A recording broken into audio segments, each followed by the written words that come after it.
Press conference याच्यासाठी घ्यावी लागली. गेल्या 1.5 वर्षापूर्वी आम्ही बळीराज सेना हा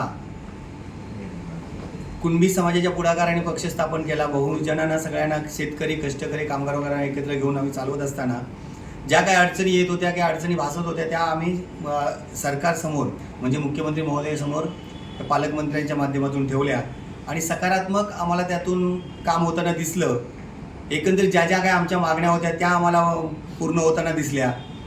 2 ठिकाणी आम्हाला उमेदवारी विधानसभेला मिळाली आणि म्हणून आम्ही बाळासाहेब ठाकरे शिवसेना शिंदे गटासोबत आम्ही युती केली या विधानसभेसाठी.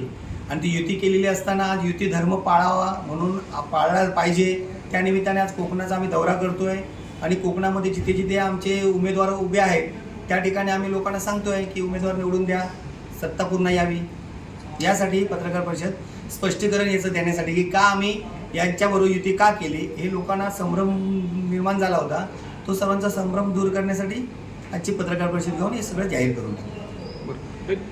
याला जोडून एक प्रश्न घेतो की आता रिफायनरीचा मुद्दा म्हणजे दर इलेक्शनला चर्चेत येतो कोकणातल्या रिफायनरीचा किंवा उद्योगांचा आणि दर इलेक्शनच्या तोंडावरती त्याच्यावरती वेगवेगळ्या आश्वासनं दिली जातात आणि रिपिटेशन त्याचं परत पुढच्या 5 वर्षांमध्ये दिसतं. तुम्ही रिफायनरी विरोधी संघटना नानारचे नेतृत्व केलेलं आहे. या आंदोलनातले तुम्ही भाग होतात किंवा आहात.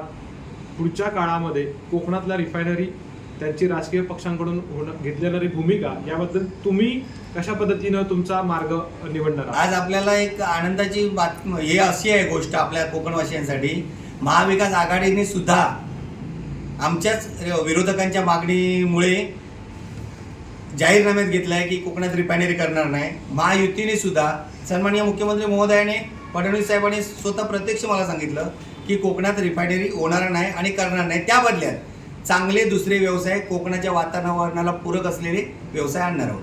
म्हटल्यानंतर आम्ही समाधानी आहोत. आम्हाला तेवढंच हवं आहे कोकण कुठे काही करून कोकण हे प्रदूषण मुक्त राहिलं पाहिजे.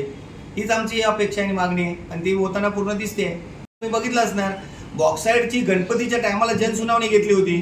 ती पण पालकमंत्री महोदयांच्या माध्यमातून म्हणजे मुख्यमंत्र्यांना सांगितलं, मुख्यमंत्र्यांनी पालकमंत्र्यांना आणि आम्ही एकत्र तुमच्या कलेक्टर ऑफिसला मीटिंग घेतली आणि ती रिफायनरीची जनसुनावणी सुद्धा स्थगित करण्यात आली आपल्या ह्याची बॉक्साईडची.